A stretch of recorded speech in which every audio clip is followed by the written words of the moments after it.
Professora Maria Manuela. A professora Maria Manuela, ela é graduada pela Universidade Federal de Campina Grande em Ciências Biológicas, na modalidade de licenciatura. Ela tem mestrado em Biologia Estrutural e Funcional pela Universidade Federal do Rio Grande do Norte, onde atualmente ela é professora substituta das disciplinas de Morfologia e Fisiologia Humana, dos cursos de Enfermagem, Fisioterapia e Nutrição.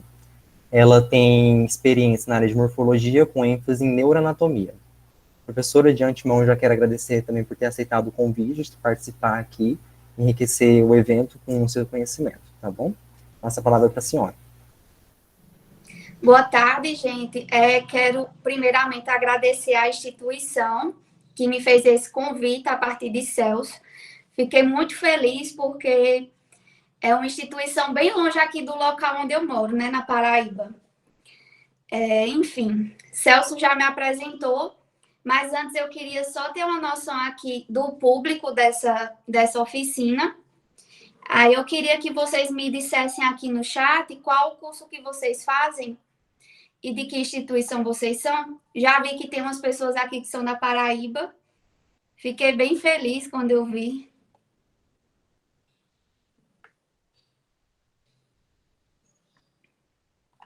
Ó, tem gente do Rio de Janeiro, da UFTM, né, UFRJ, do SES,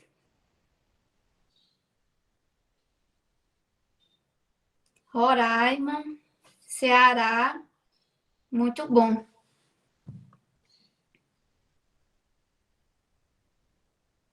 Bom, como o Celso já falou, né, eu sou formada em Ciências Biológicas pela Universidade Federal de Campina Grande, a terra de Juliette. Sou mestre em Biologia Estrutural e Funcional, então eu tenho especialização na área de morfologia, especialização na forma de mestrado, é claro. Eu trabalhei muito com neuroanatomia, mas no mestrado no mestrado que eu fiz, a gente trabalha com anatomia humana, histologia, embriologia e fisiologia. Atualmente eu sou professora da disciplina de morfologia e fisiologia, mas já fui professora de embriologia também em uma outra instituição que eu fui professora substituta por 2 anos, que foi a UEPB. E devido à nossa situação atual da pandemia e os desafios que a instituição que eu estou professora agora teve com a questão das aulas práticas, aqui no meu caso, nas aulas de anatomia, eu trouxe como tema dessa oficina o uso de um software para o estudo do sistema circulatório, que é um dos conteúdos que a gente dá na disciplina de morfologia e fisiologia. É um software pago, eu vou colocar aqui para apresentar, para mostrar para vocês.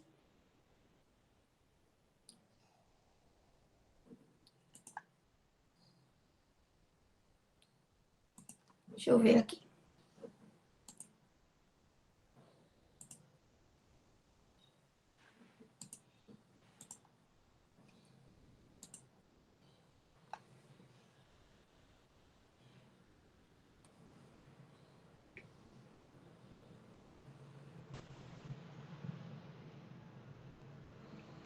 Vocês estão vendo minha tela? Sim, professora.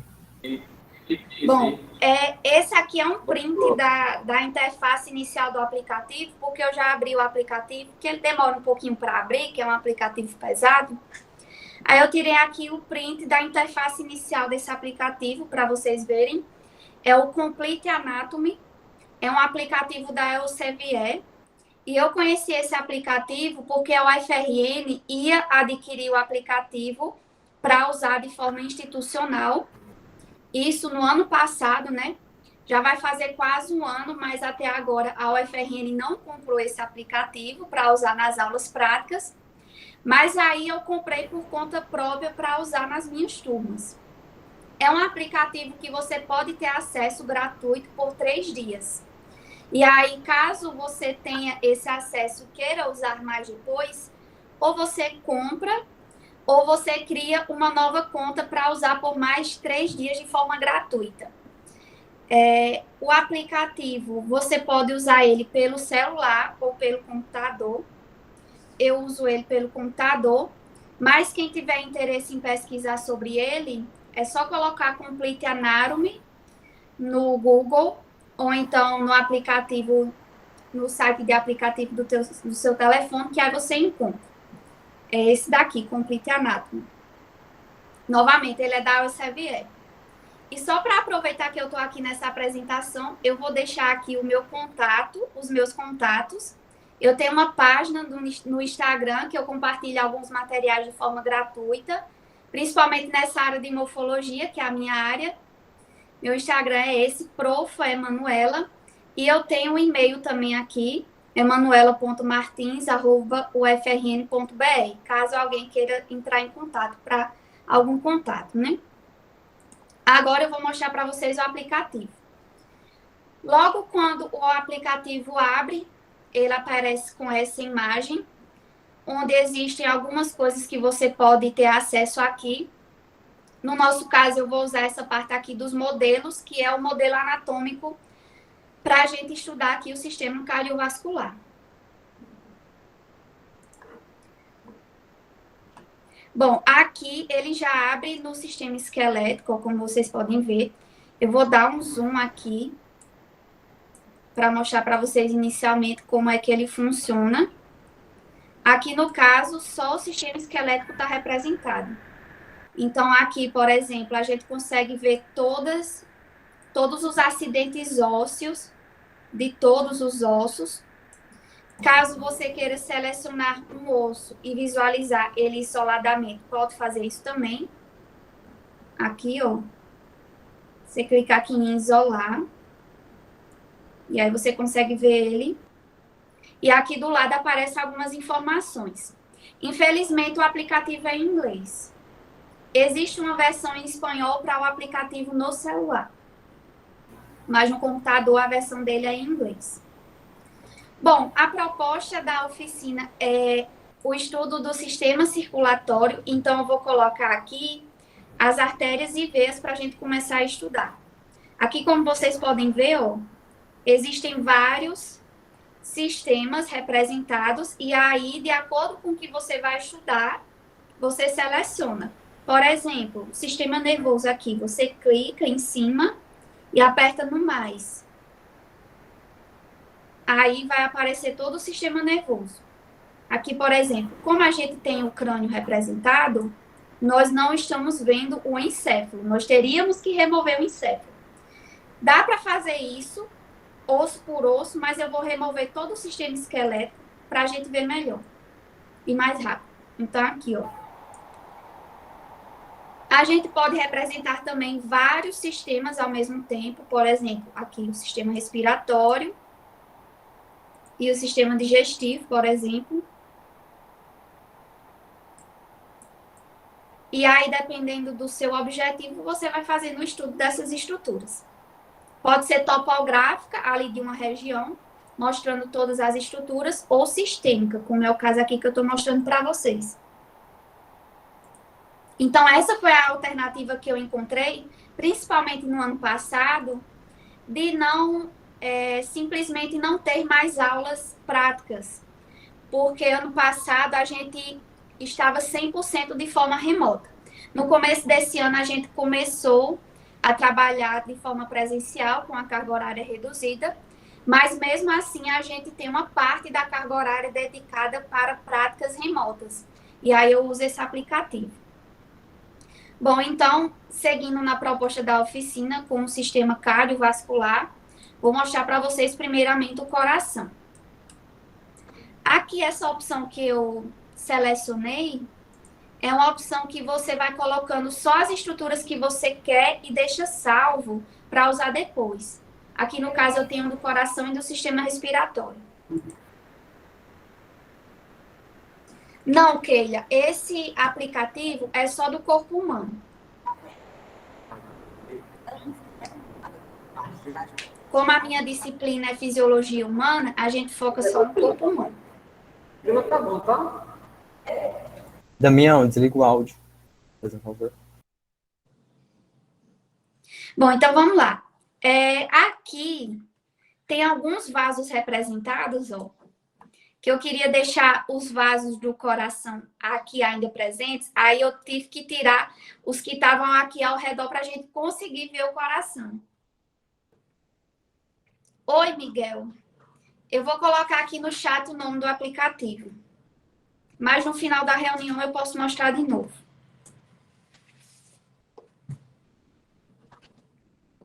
Conheço, Victor, esse site sim. Tem muitos aplicativos e sites, né, que vocês podem usar como um laboratório virtual. Esse aqui é o que eu utilizo. Bom, então, aqui a gente tem um coração. Perceba que ele está batendo. Aqui a gente não está vendo ele porque ele está revestido com um saco que é o pericárdio. O pericárdio é um saco que reveste o coração e, de certa forma, protege ele. Como é um órgão que está sempre contraindo e relaxando para bombear o sangue, esse pericárdio vai fazer essa proteção. Isso porque ao redor do coração a gente tem várias estruturas, né? A gente tem aqui, por exemplo, a traqueia e o esôfago passando aqui por trás. A gente tem os pulmões de cada lado, as costelas e o osso externo. No final eu posso mostrar tudo, né? Mas vamos voltar aqui para o coração. Selecionando o pericárdio, a gente consegue retirar a primeira de suas camadas, que são 3. A camada mais externa, essa que eu vou tirar agora, é o pericárdio fibroso. Esse pericárdio fibroso é a camada mais grossa desse pericárdio e reveste externamente o órgão e está associado com as estruturas ali ao redor do coração, como, por exemplo, os pulmões. Esse pericárdio fibroso, ele se adere inferiormente ao diafragma e superiormente a esses vasos aqui, que são os vasos da base. São vasos que entram e saem do coração. O que a gente está vendo agora é a lâmina parietal do pericárdio seroso. Essa lâmina, ela está em contato com o pericárdio fibroso internamente. Quando a gente remove essa lâmina, a gente encontra outra, que é a terceira e última, que é a lâmina visceral. E é a própria parede externa do coração. O coração apresenta 3 estruturas na sua parede, e a mais externa delas é o epicárdio, que também é a lâmina visceral do pericárdio seroso. É essa membrana aqui translúcida que a gente está vendo. O pericárdio seroso possui essas 2 lâminas e entre elas existe um líquido chamado líquido pericárdico que auxilia elas a deslizar uma sobre a outra durante a contração do coração para evitar que elas sofram atrito. Então, deixa eu remover aqui a lâmina visceral e aqui a gente vê a superfície do coração. A gente está vendo o coração de frente aqui. Esse é o lado direito do corpo e esse é o lado esquerdo. Eu vou colocar aqui o esqueleto e os pulmões para ter uma ideia melhor da topografia do órgão. O coração ele está dentro da caixa torácica, numa região chamada mediastino, mais especificamente o mediastino médio. E ele apresenta faces, margens e ângulos. Eu vou falar aqui sobre as faces. Vou falar sobre 2 que são as mais importantes, mas a gente tem outras 2 que são as faces pulmonares, que é o local da superfície do coração que está em contato com o pulmão esquerdo e com o pulmão direito. A localização do coração é bem no centro da caixa torácica, só que a pontinha dele, que a gente chama de ápice, que a gente está vendo aqui, ó, está voltada para a esquerda. Então, não é que o coração está no lado esquerdo do peito, como algumas pessoas podem achar. Ele está no centro da caixa torácica, só que a ponta dele está voltada para a esquerda. E isso faz com que o pulmão esquerdo se torne um pouco menor, para acomodar o coração. Inclusive, o pulmão esquerdo tem uma superfície aqui que está em contato direto com o coração. Então, vou remover aqui o sistema respiratório, para mostrar a primeira face, que é a face externocostal. É exatamente essa parte da frente, digamos assim, do coração, e recebe esse nome porque está em contato com esse osso aqui. Esse osso é o osso externo. Por isso, o nome da face é a face externocostal. Removendo aqui o esqueleto e mostrando para vocês o sistema muscular, a gente encontra a outra face, a última que está faltando, que é a face diafragmática. Esse músculo aqui é o músculo diafragma, é o principal músculo da respiração. E o coração repousa sobre ele. E a superfície do coração que está repousando no diafragma é a face diafragmática. Agora eu vou remover o músculo para a gente conseguir ver. É toda essa região aqui, a face diafragmática. Bom, agora falando sobre algumas estruturas que a gente vê aqui. A primeira são esses vasos, que fazem parte da vascularização do próprio coração. O coração, por mais que ele receba sangue e envie sangue para o nosso corpo, esse sangue em si não é usado para vascularizar o órgão, porque ele passa muito rápido. Então, existe esse conjunto de vasos que vão enviar o sangue rico em oxigênio, que são essas artérias coronárias, esses vasos avermelhados. Aqui, ó, a gente tem a artéria coronária direita e aqui a artéria coronária esquerda. Esse sangue vai ser enviado para todo o miocárdio, que é o músculo do coração, e o miocárdio vai enviar de volta o quê? O CO2 e as excretas metabólicas. Ele envia através de veias, que a gente visualiza aqui os principais ramos, mas essas veias vão desembocar aqui na face diafragmática do coração, nessa região chamada de seio coronário. O seio coronário vai receber o sangue pobre em oxigênio de 3 grandes veias. Da veia cardíaca magna, que é essa primeira aqui, que está na face externocostal e se move para cima e para trás para encontrar o seio coronário. A segunda veia é a veia cardíaca parva. Magno significa grande e parvo pequeno. Então, essa daqui, que vai emitindo vários ramos, e esses ramos se unem para formar a veia cardíaca parva, que desemboca aqui. E a veia cardíaca média, que é essa daqui, ou veia interventricular posterior.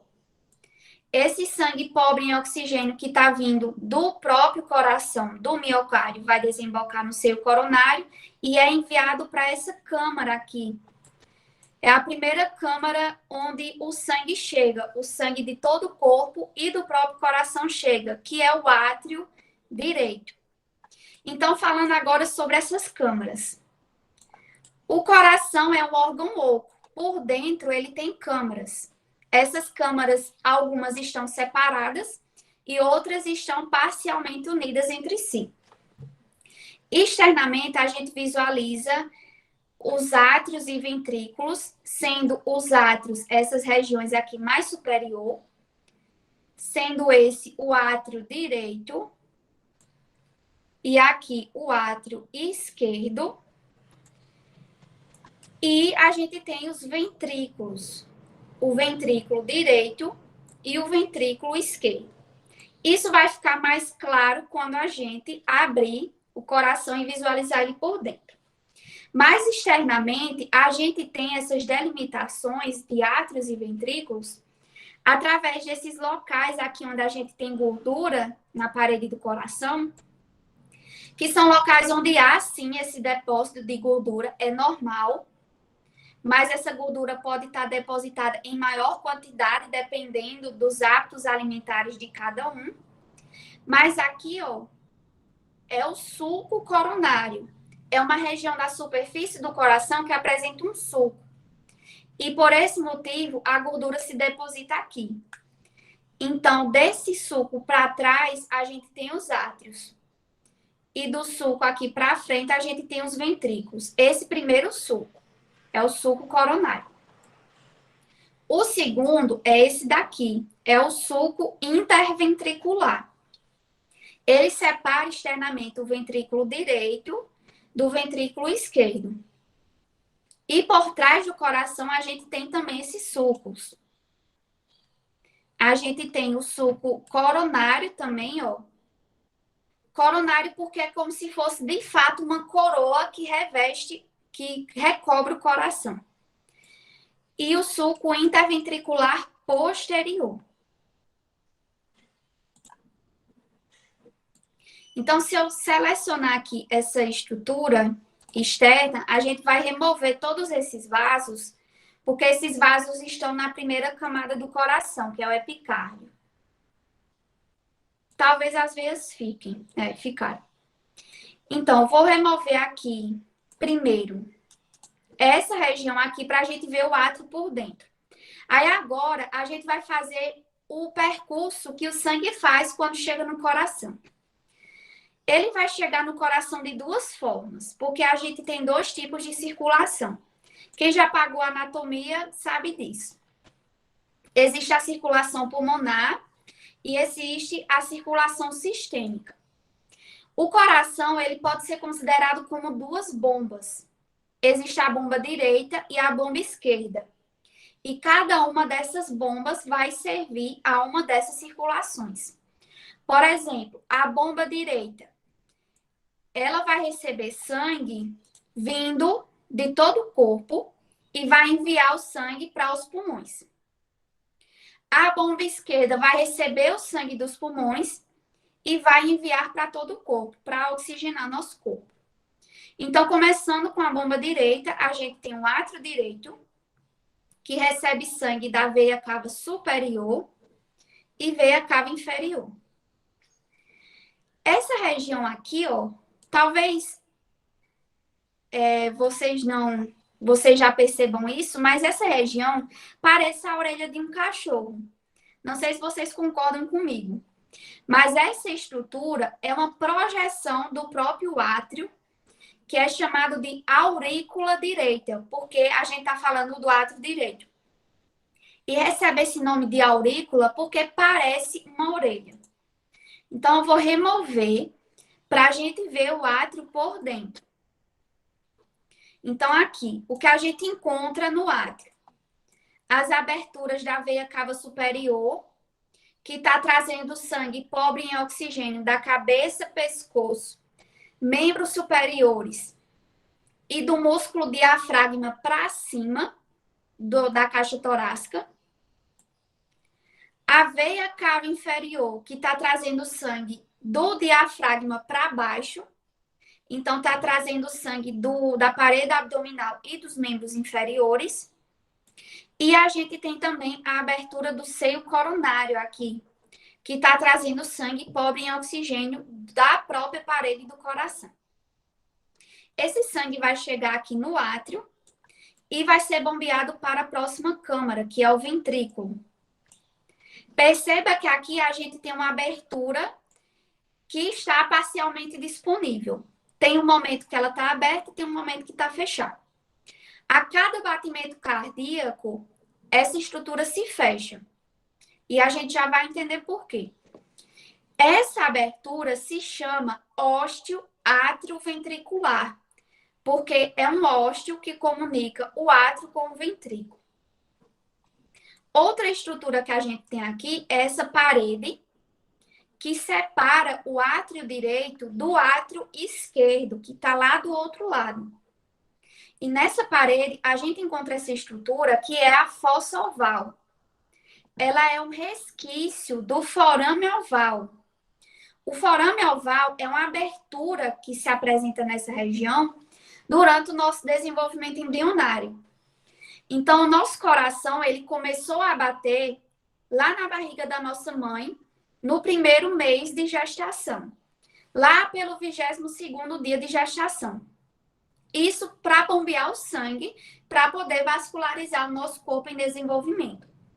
Só que esse sangue, ele não vem dos pulmões, ele não é oxigenado nos pulmões, na verdade, como ocorre com nós atualmente, após o nascimento, porque durante o desenvolvimento fetal, os pulmões não realizam trocas gasosas. Então, o sangue oxigenado vem da mãe. Ele vem pelo cordão umbilical. E o percurso que o sangue faz no coração, inicialmente, manda o sangue para os pulmões. Só que durante a gestação, isso não é necessário. Então, o que é que acontece? O sangue vai chegar aqui, lá do cordão umbilical, e vai sofrer um desvio. Vai passar do átrio direito direto para o átrio esquerdo. Qual é a importância disso? Porque o átrio esquerdo, ele vai mandar sangue para o ventrículo esquerdo, que manda sangue para o corpo. Se o sangue vindo do cordão umbilical fosse para o ventrículo direito, ele ia seguir para os pulmões. Então, essa fossa oval é um resquício do nosso desenvolvimento. Mas, após o nascimento, o sangue, quando chega no átrio direito, vai direto para o ventrículo direito. Então, o coração perceba que ele contrai e relaxa. A contração dele é sincronizada. Primeiro vai ser contraído os átrios, e durante o momento que os átrios estão contraídos, os ventrículos estão relaxados. Porque quando o átrio contrai, o sangue é ejetado para o ventrículo. Aí, quando o ventrículo contrai, ele vai ejetar sangue para vasos. Para o tronco pulmonar, no caso da circulação pulmonar, e para a aorta, no caso da circulação sistêmica.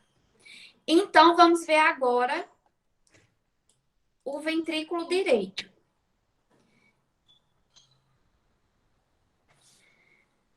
Não dá, Vitor. O coração do aplicativo não para de bater. Infelizmente. Ó, por dentro, esse é o ventrículo direito. Aqui a gente vê aquela estrutura que abre e fecha a comunicação entre átrio e ventrículo, que aqui no caso é a válvula átrio-ventricular direita. Ela também recebe o nome de válvula tricúspide. Por quê? Porque ela tem 3 cúspides. Uma cúspide é uma válvula. Então, o que a gente tem aqui? A gente tem 3 válvulas que juntas formam uma válvula. Essas válvulas, elas têm essas projeções aqui, ó, em forma de cordas, que são as cordas tendíneas. Essas cordas tendíneas se prendem aqui na parede do ventrículo, nessas projeções musculares parecidas com dedos. Não, Priscila, a válvula mitral é a do lado esquerdo. Eu vou já mostrar ela. Essas projeções são os músculos papilares. E esses músculos papilares vão se prender a essas cordas tendinhas. Qual é a importância aqui dessas cordas tendinhas? Quando o ventrículo contrai, ele vai mandar sangue. Ele pode mandar sangue para qualquer lugar que tenha uma abertura. Então, o objetivo é mandar sangue para aqui, ó, para o tronco pulmonar. Só que esse sangue, ele não pode ser enviado para cá, de volta para o átrio. Então, essa válvula, no momento que o ventrículo contrai, o próprio movimento do sangue empurra elas e as fecha. Porque o coração aqui está batendo sem parar. Os nossos batimentos cardíacos por minuto em repouso é de aproximadamente 70. Então, o coração vai bater 70 vezes por minuto em repouso.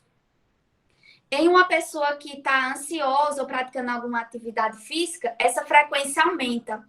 Então, o coração bate ainda mais rápido. Aqui no aplicativo eu não consigo parar o coração. Então, infelizmente, eu não posso fazer isso. Talvez esteja travando, porque como é na internet, mas eu espero que dê para entender aqui o que eu estou falando. As cordas tendíneas vão ser importantes porque no momento que as válvulas se fecham, elas não evertem para o átrio. Elas não se abrem para o átrio. Se as cordas não existissem, isso aconteceria. E aí o sangue voltaria para o átrio. E isso não é bom. Porque esse sangue que vai ser ejetado aqui do ventrículo precisa ir para os pulmões.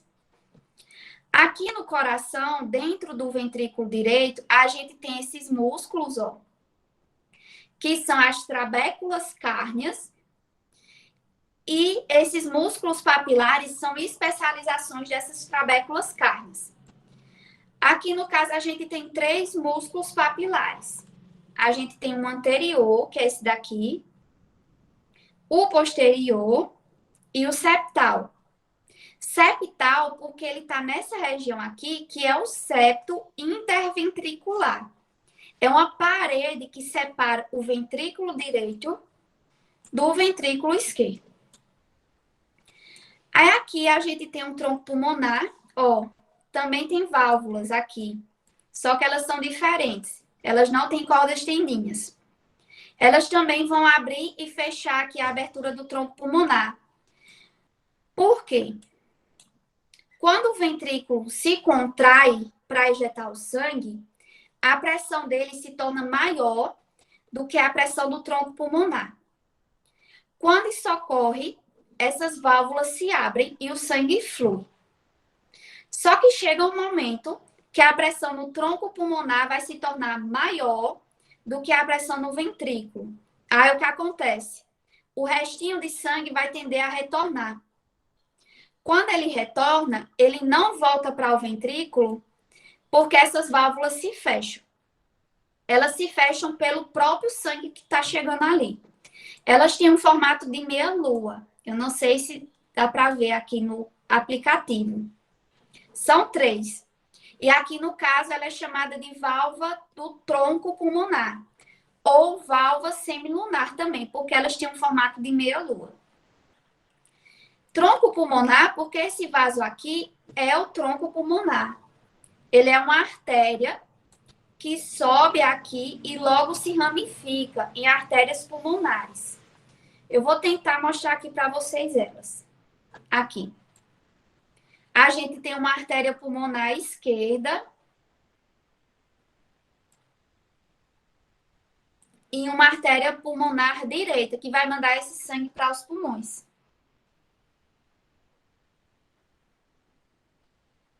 Vitor, no momento que o ventrículo contrai, o músculo papilar contrai também, aí vai segurar as cordas tendíneas. Mas as válvulas se fecham pelo próprio sangue que é ejetado. É o próprio sangue ali movimentando que faz as válvulas fecharem. Peço perdão se vocês ficarem ouvindo algum barulho externo, é porque aqui começou a chover. Deixa eu remover de novo as artérias. Então, para ficar um pouco mais claro, vocês vão perceber que o fluxo do sangue vai ser de um local de maior pressão para um local de menor pressão. Deixa eu ir removendo aqui, que apareceu tudo de novo.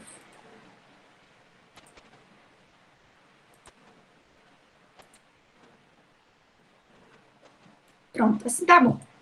Bom, o sangue vai chegar lá nos pulmões, vai liberar o CO2 na expiração e vai receber o oxigênio. Aí esse sangue vai retornar para o coração.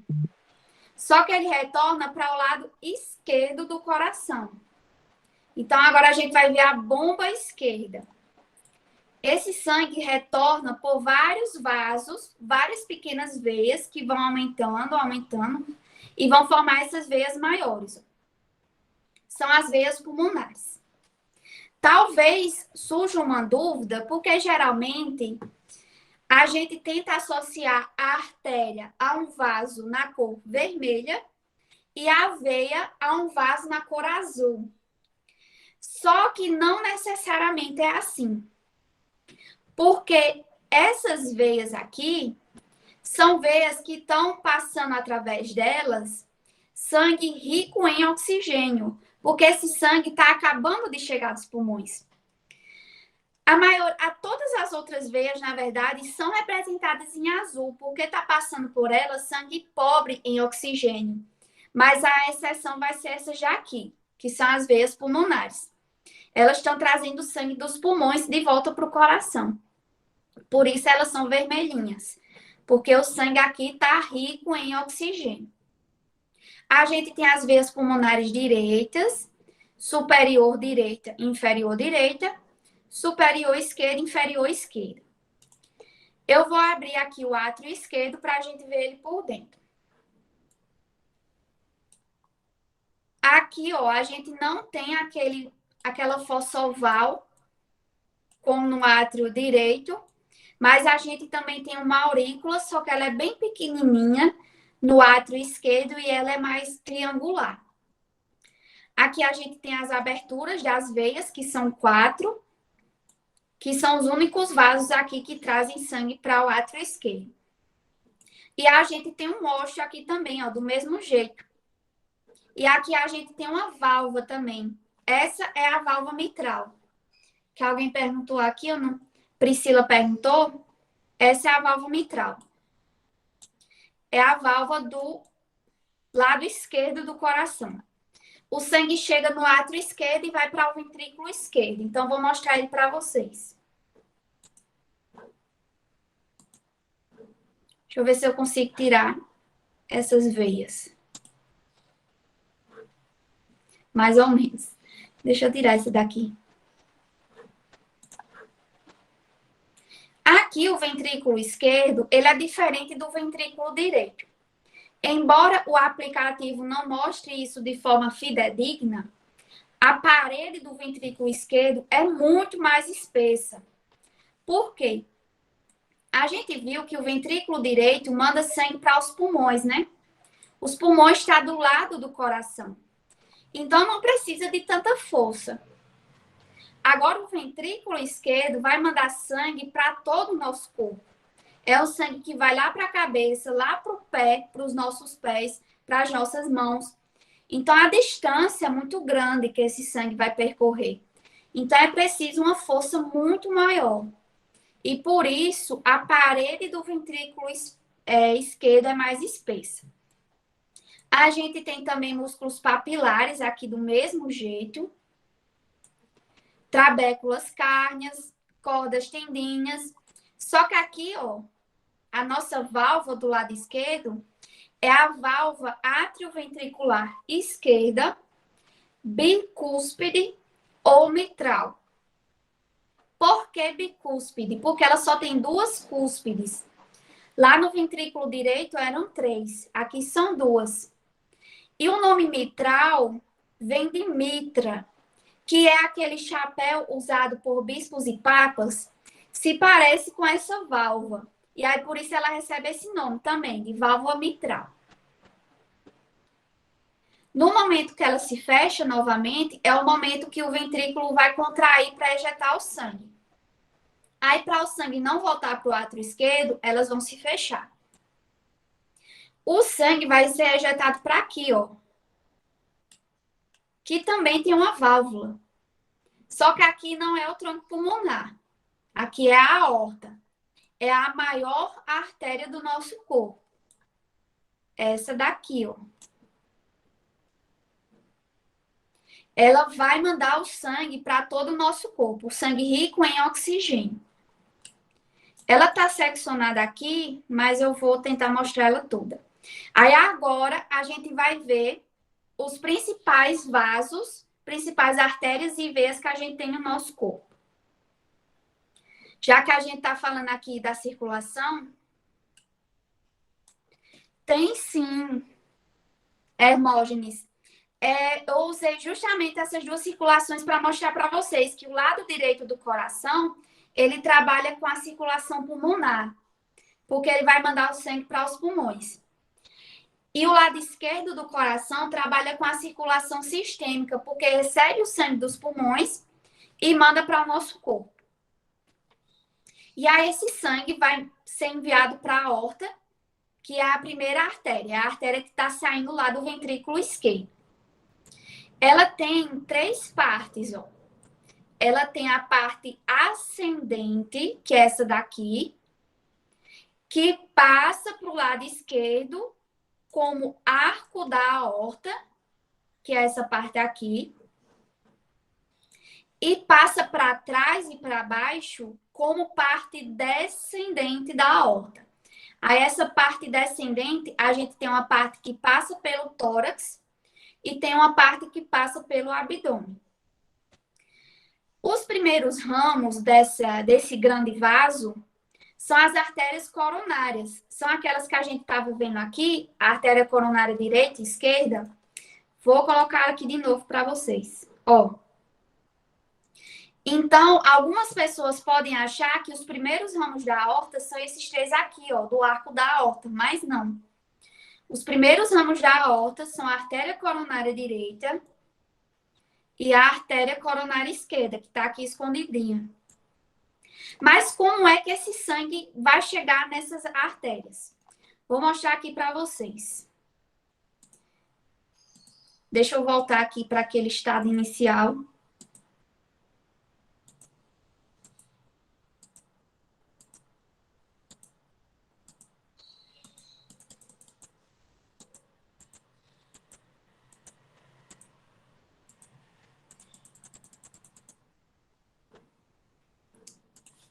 Assim demora mais, vou apagando aqui. Eu vou remover aqui a aorta para mostrar uma coisa para vocês. Ó, a gente tá vendo a aorta por dentro agora. Como eu disse a vocês, o sangue vai fluindo de um local de maior pressão para um local de menor pressão. Quando a pressão no ventrículo se torna menor do que a pressão da aorta, um restinho de sangue vai voltar. Aí, quando ele volta e enche as válvulas, e é por isso que elas se fecham. Porque o sangue vai preencher essa parte aqui dela, e aí elas vão acabar se abrindo. Quando elas se abrem, elas se fecham. Quando elas se enchem de sangue aqui, vai haver um envio de um pouquinho de sangue para as coronárias. Ó. Aqui são as coronárias. À esquerda, ó, a abertura dela. À esquerda e à direita.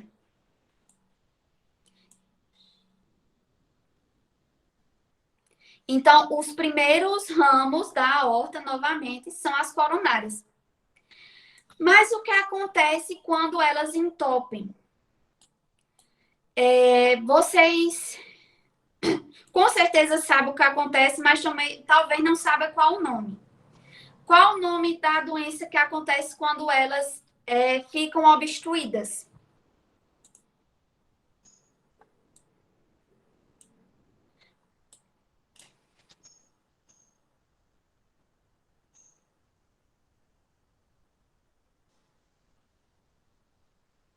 Não, Hermógenes. A questão aqui é porque a veia é assim, as veias trazem o sangue para o coração. As artérias enviam sangue para longe do coração. Aí acontece das veias pulmonares trazerem oxigênio. Mas todas as outras veias, elas carregam sangue rico em CO2. É isso mesmo, Bernardo, um infarto. Certo? Então, o que acontece? A arteriosclerose, Priscila, geralmente acontece em pessoas com mais idade, que é quando as paredes das artérias vão ficando mais espessas. E aí, mais espessas e mais duras, causando a hipertensão. A questão aqui, o que acontece? Isso, Priscila. Para o acúmulo de gordura, já é a aterosclerose, porque são 2 doenças. Eu até anotei aqui para conseguir falar bem direitinho para vocês. A arteriosclerose e a aterosclerose. o acúmulo de lipídio é na aterosclerose. Deixa eu anotar aqui para vocês no chat, porque existem duas, a arteriosclerose e a aterosclerose. São doenças diferentes.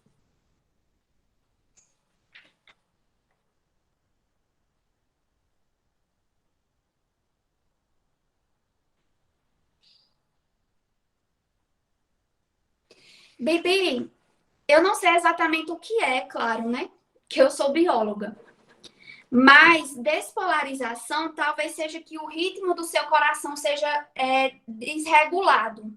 Eu não sei se é para mais ou para menos.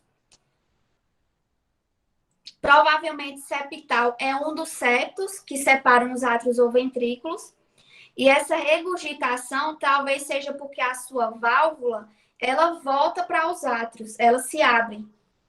Eu acredito que seja isso, pelos nomes que você trouxe aqui. Se você quiser falar comigo depois, eu posso mandar também o material para você. Bom, então, eu estava falando aqui sobre o infarto, né? Quando ocorre uma obstrução aqui dessas coronárias, por algum motivo, por exemplo, pela aterosclerose, vai haver uma necrose aqui do tecido cardíaco. Então, o infarto, ele é a necrose. O infarto pode acontecer também em outros órgãos do nosso corpo, embora o mais comum seja no coração, mais de 90%. Então, o infarto é uma região do coração, geralmente o ventrículo esquerdo, que para de receber sangue. E aí, essa região vai necrosando e o coração vai parar de bater de forma adequada. Dependendo do caso, para até de bater. Então, esse é um exemplo, né, de doença cardiovascular. E o que a gente pode fazer para tratar isso? Por exemplo, um caso extremo, né? Bibi, se tu puder entrar em contato comigo depois, porque eu não tenho como pegar o teu e-mail aqui agora, no chat. No finalzinho eu mando meu contato do Instagram. Eu coloco aqui meu Instagram. Aí o que acontece? Vocês já ouviram falar sobre ponte de safena?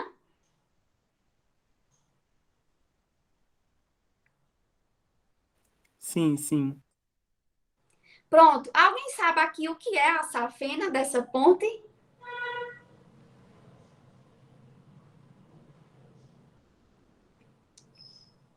Tem uma veia lá na nossa perna. Leonardo. Leonardo já sabe o que é. Tem duas veias lá na nossa perna que é a veia safena. Tem a veia safena magna e a parva. A gente vai conhecer no final da aula. Quando ocorre um problema aqui na coronária, a ponte de safena vai vir aqui, vai ser feita uma cirurgia, onde vai ser feita uma ponte entre a aorta e o local ali da coronária onde houve essa obstrução. E essa ponte é feita com uma veia que a gente tem lá na nossa perna, que é a veia safena. Por isso o nome da cirurgia é ponte de safena. Quando o coração para de bater, Vinícius, de uma parada cardíaca, o sangue para de ser enviado. Por isso que também recebe o nome de parada cardiorrespiratória. O coração para de mandar sangue para os pulmões, e aí os pulmões não vão mandar mais sangue oxigenado para o nosso coração para mandar para o nosso corpo. Então, nosso corpo vai morrendo, porque não está recebendo oxigênio. Certo? Essa é a parada cardiorrespiratória. Ou parada respiratória, né?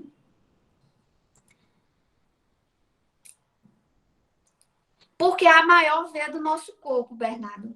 E vocês vão ver que as veias, elas têm como se fossem veias adicionais. A gente tem umas veias superficiais, tanto no membro superior como no membro inferior, que não existe artérias correspondentes para elas. E no membro inferior, o exemplo delas é a veia safena. Mas eu vou mostrar para vocês essas veias e outras artérias também. Outras artérias e outras veias, é claro. Bom, então a gente falou da parte ascendente da aorta que emite os primeiros ramos dela, as coronárias. direita e esquerda. Depois a gente tem o arco da aorta. Ó. Esse arco da aorta vai emitir 3 ramos. Eu vou remover aqui as veias para ficar mais claro. Para ficar mais visível e a gente conseguir ver melhor. Ó, primeiro.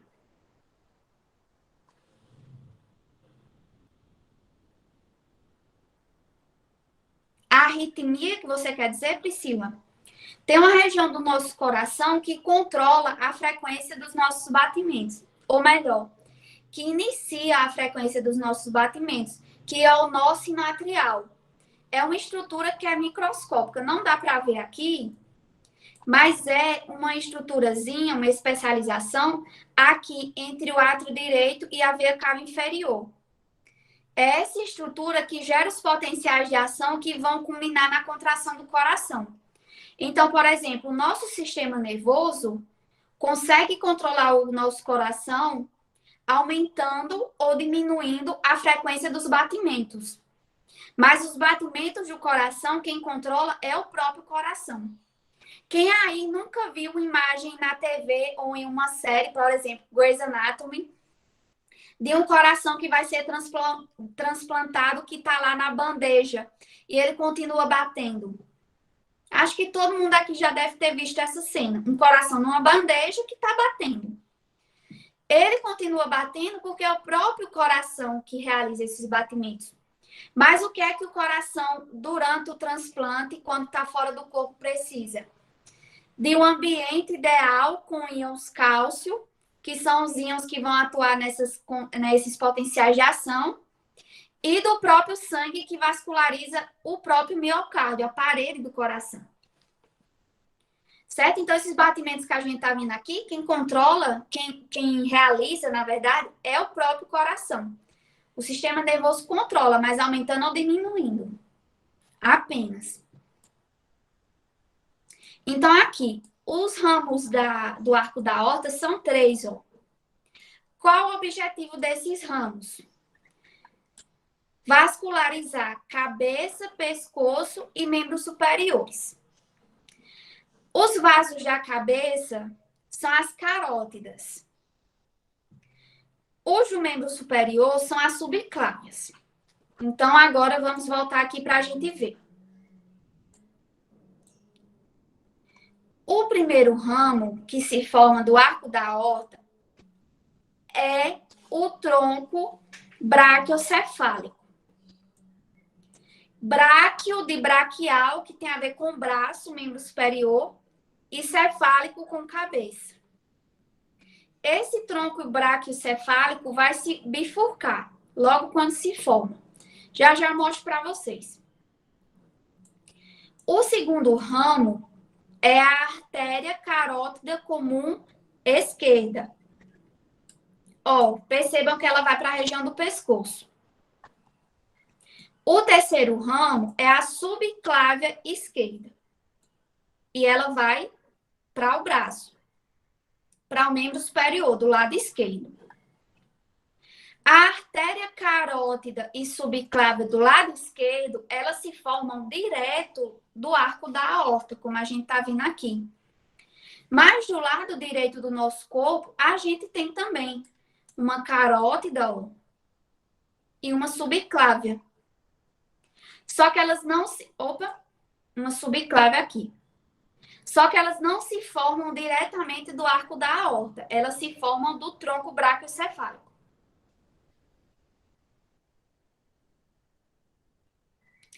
Mas a gente pode estudar isso aqui sem sair da biologia, Miguel. Olha eu aqui dando aula. Sou bióloga. Bom, então, essa configuração aqui não é regra. A gente tem as variações anatômicas. Então, pode acontecer das artérias carótida e subclávia esquerda surgir de um tronco braquiocefálico esquerdo. Do mesmo modo, pode ser que a artéria coronária e subclávia direita surjam direto do arco da aorta. Mas a população em geral, na sua grande maioria, tem essa configuração aqui. Tronco braquiocefálico, carótida comum esquerda, subclávia esquerda. Agora, vamos ver para onde essa artéria carótida vai. E a partir de agora, a gente vai ter um vaso do lado direito e do lado esquerdo. Eu vou mostrar aqui o do lado direito, para não ficar repetitivo. Então, aqui, a primeira é a artéria carótida. A artéria carótida comum direita. A gente tem a esquerda. A gente consegue sentir a pulsação dela. Sabe como? Botem o dedo indicador aqui no pescoço, bem no meio. Aí vocês vão passando com o indicador e com o polegar do lado da traqueia e aperta. Vocês vão sentir uma pulsação. Essa pulsação é da carótida. Certo? Esse pulso é justamente o pulso, porque, como eu disse a vocês, o ventrículo esquerdo tem muita força, né, para impulsionar o sangue. Então, a gente tem esses pequenos coraçõezinhos do nosso corpo. A gente tem um aqui no pescoço, a gente tem no pulso. É a pulsação do sangue passando. E um exemplo aqui é das carótidas. Esse vaso, é a artéria mais vulnerável que a gente tem no nosso corpo. Ela é muito superficial e aqui a gente não tem proteção. A gente não tem tanta proteção, na verdade, né? É um vaso superficial e não tem osso aqui por fora, como tem aqui no coração, que tem toda a caixa torácica. Então, se um corte for feito aqui, a pessoa pode sangrar até morrer se atingir esse vaso. Certo? Talvez vocês já tenham visto em filme, ou até pelo nosso senso comum, a gente diz que corta a jugular. Alguém já ouviu isso? Que quando faz um corte no pescoço, corta a jugular e a pessoa morre? Então, a jugular é uma veia. A gente vai falar nela mais tarde, quando a gente estiver voltando para o coração. A jugular são duas. A gente tem uma interna e uma externa. Só que o sangue que passa pela artéria carótida é muito maior, o fluxo. Porque tem um impulso que o próprio coração faz. Às vezes, os jugulares estão só trazendo o sangue de volta. E aí não tem esse pulso tão forte. Então, se ocorrer um corte aqui, entre a jugular e a carótida, as chances de sobrevivência vai ser maior se o corte for feito na jugular, porque tem menos sangue passando por ela. Agora, se for na carótida, a coisa fica mais complicada. Então, a artéria carótida, ela vai subindo para o pescoço. E aqui nessa altura, que é a altura da proeminência laríngea, mais conhecida como gogó, ela se bifurca em artéria carótida externa, que é a da frente, e a artéria carótida interna, que é a de trás. Elas vão vascularizar as regiões da cabeça. Deixa eu mostrar aqui para vocês o que é esse gogó, né? Vocês sabem o que é o gogó, mas eu vou mostrar anatomicamente falando. Cadê? Sistema respiratório. Esse gogó, que é essa proeminência formada nos homens na altura do pescoço, é a proeminência laríngea, aqui dessa cartilagem, que é a cartilagem tireoide. Nos homens, a gente consegue ver superiormente, né? Ou melhor, superficialmente. Então, nessa altura, ó, a carótida se ramifica. Deixa eu tirar de novo o sistema respiratório para a gente continuar. Bom, a gente tem carótida direita e esquerda e a próxima é a subclávia, né? A gente tem a subclávia direita e a esquerda. Da subclávia, a gente tem 4 ramos saindo dela. O primeiro desses ramos é esse aqui, que é a artéria vertebral. Essa artéria vertebral, ela vai vascularizar a região posterior do nosso encéfalo. Mas ela recebe esse nome vertebral porque olha o trajeto que ela faz. Aqui a gente tem as vértebras cervicais, que são as vértebras do pescoço. E as regiões laterais das vértebras têm essas aberturas, ó. são os forames transversos. E a artéria vertebral passa por dentro deles, ó que legal. E aí ela vai subindo até a região do pescoço, aqui entre o pescoço e a cabeça, e o crânio, perdão. E aí ela vai entrar no crânio, ó. Ela entra por uma abertura que a gente tem nesse osso aqui, que é o osso occipital. Essa abertura é chamada de forame oval. Quem já estudou acidentes ósseos sabe que toda abertura que a gente tem no osso é chamada de forame. Então, aqui é o forame oval por onde a artéria vertebral entra. Esse é o primeiro ramo da subclávia. A gente tem outros 3. Vou mostrar aqui para vocês. Eu vou ter que colocar mais artérias para a gente ver. As outras 3 são... Deixa eu começar por essa. O ramo tireocervical. Olha o nome desse ramo. Tireocervical. Cervical de região cervical e tíreo de quê, gente? A gente tem algum órgão aqui que tem esse nome, tíreo? Ou uma parte dele? A tireoide. Deixa eu mostrar mais ela aqui para vocês. Vou colocar o sistema endócrino. Esse tronco tireocervical emite vários ramos. E um desses ramos é a artéria tireoide inferior. Aqui, ó. Vai vascularizar a parte inferior aqui dos lobos direito e esquerdo da tireoide. Ó. Todos esses vasos que eu estou mostrando para vocês emitem vários ramos. Eu estou mostrando aqui os principais, senão a gente não sai daqui hoje. Esse é o segundo ramo da subclávia. Artéria vertebral, tireocervical. Agora a gente tem...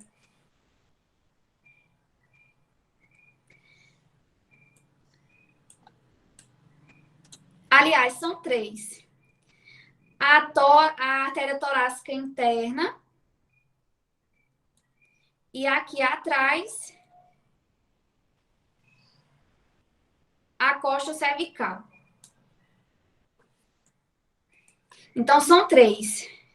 3 não, 4. A artéria vertebral, tireocervical, costa cervical e a torácica anterior. A costa cervical vai vascularizar o pescoço também. E a torácica interna, na verdade, vasculariza a região interna do tórax. Ó. É todo esse vaso destacado em rosa. Pronto. Aí a subclávia vai seguindo o seu percurso, emitindo esses ramos que a gente acabou de ver.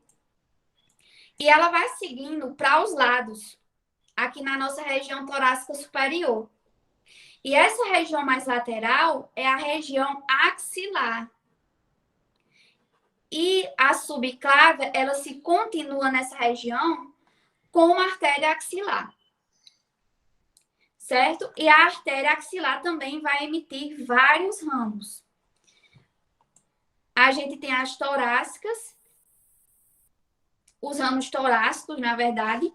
O torácico superior aqui, ó. O torácico lateral. O torácico lateral é esse aqui. Esse de baixo. Aí esse aqui, que é o tóraco acromial, que vai emitindo mais ramos também, mas eu tô deixando assim, porque se eu colocar mais, vai ficar confuso da gente olhar no aplicativo.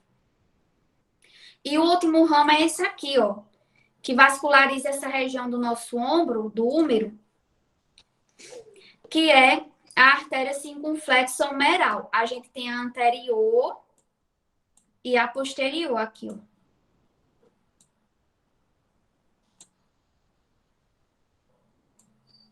Aí a artéria axilar vai seguindo o seu percurso, né? Ela emite ramos, mas ela continua. Aí na região do braço, ela vai formar a artéria braquial. Essa região do braço recebe esse nome, braquial. Por isso que a gente tem o bíceps braquial, o córaco braquial, o músculo braquial, porque essa região é a região braquial. Essa é a artéria braquial. Ela vasculariza todo o nosso braço. E ela vai emitir vários ramos também. Na região do cotovelo, ela vai formar 2 ramos. Essa artéria braquial. A artéria radial e a artéria ulnar.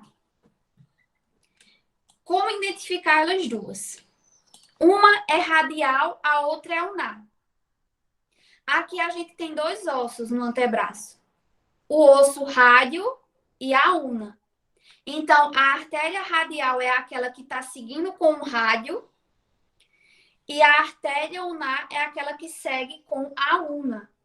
Mas como se lembrar qual é o rádio e qual é a ulna? Vou dar aqui um macetinho para vocês. Quem pagou anatomia há muito tempo e não lembra mais. Imagine que seu polegar é a antena do rádio. Pronto, aí você já sabe. Esse osso aqui, que é o mais distal, que é o mais externo, na verdade, né? O mais lateral é o osso rádio. Consequentemente, a artéria que segue nele é a artéria radial.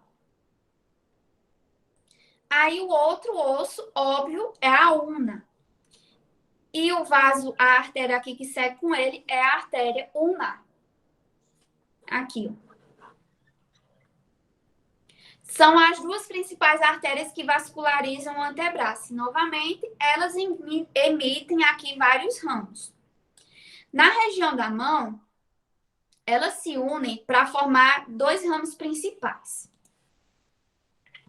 Esse daqui, que é o ramo, é o arco, na verdade, o arco palmar superficial. E aqui, o arco palmar profundo. Eu vou colocar aqui todas essas artérias para vocês verem como são muitas.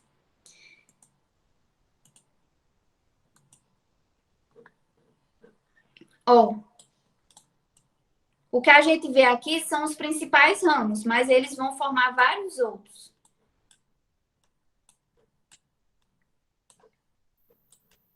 Aqui na parede abdominal é que a gente tem mesmo. Parece até galho de uma árvore. O pâncreas apareceu aqui porque eu coloquei a tireoide lá em cima. Aí os outros órgãos do sistema endócrino apareceram também. Pronto, então, a gente já viu cabeça, pescoço e membro superior. Todas essas regiões são vascularizadas por esses 3 grandes ramos da aorta. Do arco que saem do arco da aorta. O tronco braquicefálico, carótide subclave esquerda. Agora, do arco da aorta, a gente vai para a parte descendente da aorta. Ela vai descendo até a região da nossa pelve. Tem uma parte dela que é torácica e tem uma parte dela que é abdominal.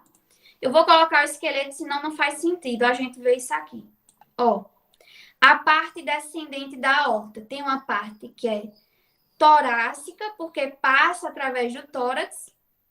Aí ela perfura aqui, ela passa pelo diafragma, entra na cavidade abdominal como parte abdominal da aorta, do ramo descendente.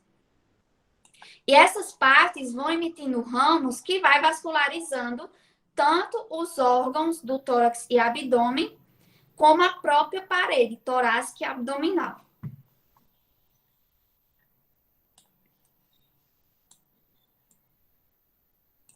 Aqui na região pélvica, ela se divide.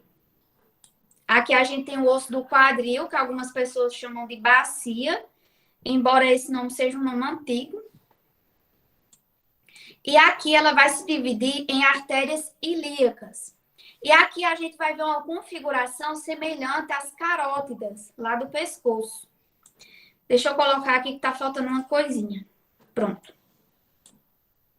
A parte descendente da aorta se ramifica na região da pelve em artérias ilíacas comum, direita e esquerda. Artérias ilíacas comum. Essas artérias logo se ramificam em artérias ilíacas externa e interna. Então, aqui é a mesma coisa lá do pescoço. A gente tem a artéria comum, a artéria carótida comum, que se ramifica em artéria carótida externa e interna. Aqui a gente tem uma ilíaca comum, que se ramifica em ilíaca externa e interna. A artéria ilíaca interna vai vascularizar aqui as regiões da pelve e a externa vai seguindo para frente, ó. Ela vem lá de trás e segue em direção inferior e anterior até chegar aqui no canal inguinal e atravessa a parede abdominal para chegar na coxa. Quando chega na coxa, ela vai receber um outro nome. Qual nome vocês acham que é o nome dessa artéria aqui? Pela localização. Artéria. A gente não tem artéria safena, não. A artéria femoral. Por quê?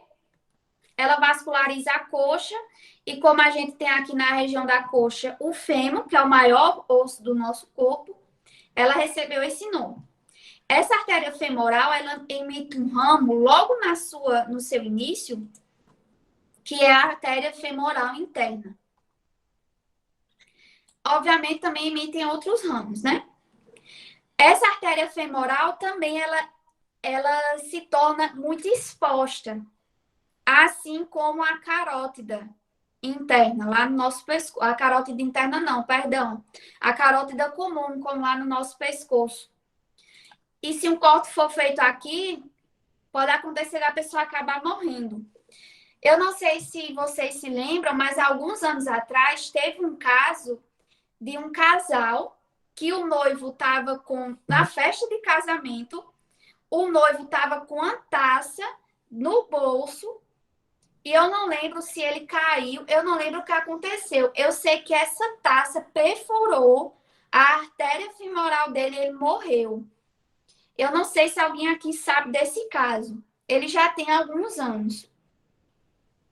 Ele caiu, não foi? O cara morreu, para vocês terem noção.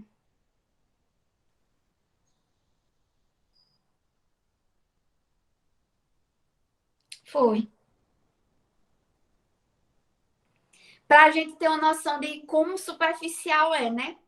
Apesar de ser uma estrutura tão delicada, mas acaba se tornando, como é que eu posso dizer? Susceptível a acidentes. Não é como o coração. Olha como o coração é protegido. Ele ainda é protegido do lado pelas almofadinhas, que eu chamo que são os pulmões. Mas, infelizmente, tem algumas partes desse sistema que acabam se tornando vulneráveis. Era essa a palavra que eu estava procurando. Bom, a artéria femoral, ela segue medialmente nas pernas não, perdão, na coxa. Olha a professora errando. E aí, na região mais inferior do fêmur, ela vai para trás. Aí ela chega aqui na região do joelho e vai receber que nome, gente? Se a gente tem a artéria radial, porque está do lado do rádio, a ulnar, porque está do lado da ulna, a femoral, porque está do lado do fêmur, aqui está do lado do joelhal, a artéria patelar, de repente. Aqui, essa artéria tem um nome bem estranho. É a artéria poplítea. Ela recebe esse nome, poplítea, porque essa região aqui, ó, esse sulcozinho que a gente tem no joelho, é a fossa poplítea. Aí, por isso que essa artéria recebe esse nome, poplítea. Ela vai emitir vários ramos pequenos aqui, ó, na altura do joelho, para vascularizar essa região. Aí, agora, na perna, a gente tem aqui os ossos da perna, que o Anderson Silva conhece bem, que é a tíbia e a fíbula. E a artéria poplítea, abaixo da cabeça da tíbia, vai emitir dois ramos. esse primeiro aqui que vai para frente, que é a artéria tibial anterior. Anterior porque está na região anterior da perna e do lado da tíbia. O segundo ramo é o ramo tibial posterior. Posterior porque está na região posterior da perna. Tibial porque está do lado da tíbia. A artéria tibial anterior, deixa eu mostrar logo ela vai descendo pela perna até o dorso do pé. Essa região aqui de cima do pé a gente chama de dorso. Aí no dorso do pé, a gente vai ter a formação da artéria dorsal. Essa artéria emite vários ramos, é porque aqui eu tô colocando só alguns, ó. Porque senão fica confuso pra gente ver. Essa é a artéria tibial anterior. Aí a artéria tibial posterior, o primeiro ramo que ela emite, aqui. O primeiro ramo que ela emite, um ramo importante aqui pra gente citar, é esse daqui, ó. É a artéria fibular, que vai acompanhar a fíbula. Ó, desce até a região mais inferior da perna. É o primeiro grande ramo da artéria tibial posterior. Aí a artéria tibial posterior, ela segue, ela vai emitindo os ramos e vai seguindo. Aí lá no pé, na região medial, ó, ou dentro do pé, anatomicamente falando, é mais adequado falar na região medial, né? A gente tem os seus ramos. O ramo plantar medial. Plantar porque essa região do pé que está em contato com o chão é a região plantar. Na mão a gente tem a região palmar e no pé plantar. O ramo, a artéria plantar medial e a artéria plantar lateral. Lateral porque vai para o lado, ó. E a medial é que está na região medial. Medial é tudo que está bem no meio assim do nosso corpo. Ah, obrigada, Priscila.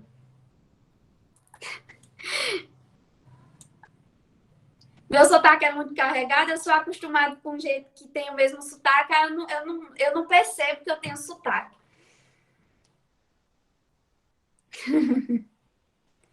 Bom, então, a gente já viu toda a vascularização arterial. Agora, o que acontece?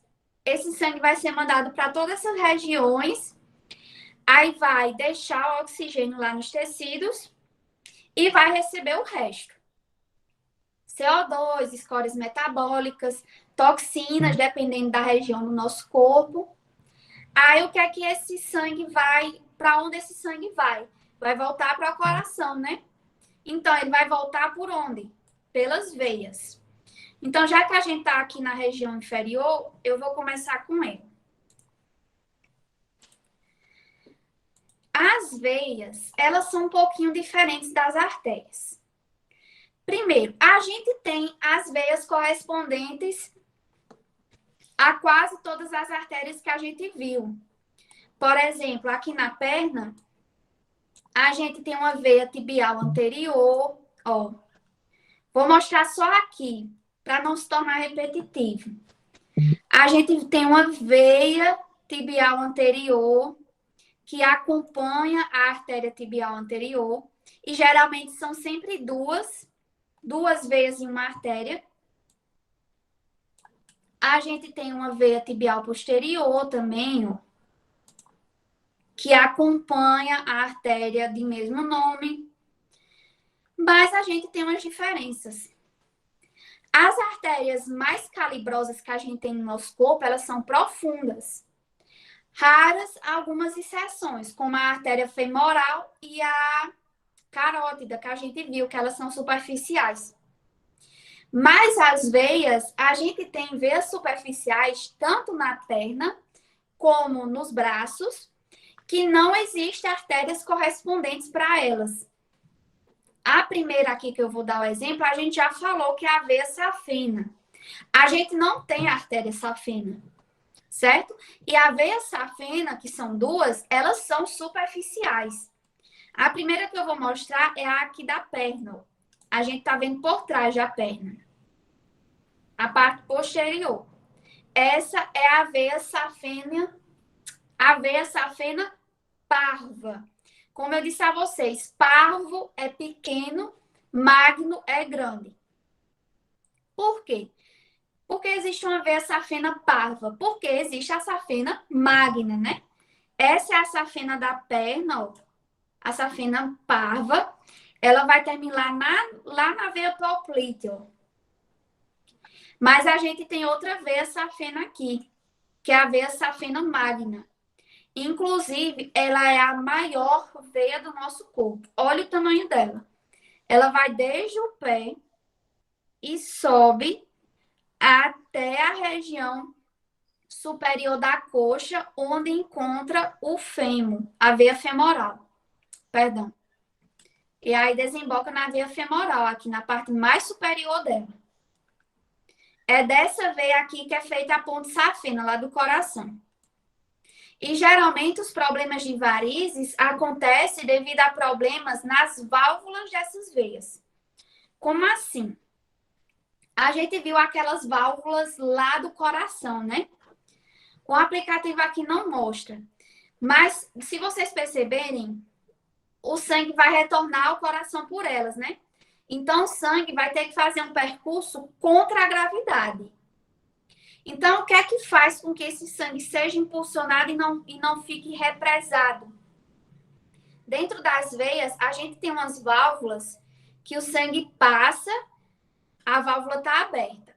Aí ela se fecha. Se o sangue retornar, a válvula está fechada e o sangue não desce. Existem várias válvulas dessas nessas veias.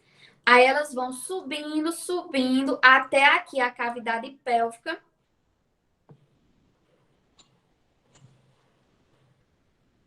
Provavelmente ela teve que fazer remoção da safena, né? Por causa dessas cirurgias, ela removeu a safena para tratar as varizes. E aí, no caso do abdômen e tórax, não existem essas válvulas. Mas aqui, a própria pressão que os órgãos internos fazem, faz com que o sangue consiga subir. Aí, o que acontece com as varizes? Se uma válvula dessa, vamos supor que aqui tem uma válvula e aqui tem outra. Se essa válvula para de funcionar, o sangue vai descer para outra válvula, né? Aí a gente vai ter muito sangue aqui, vai forçar muito essa outra válvula e ela acaba falhando também. Aí o sangue desce mais, faz uma sobrecarga em outra válvula, que aí vai de novo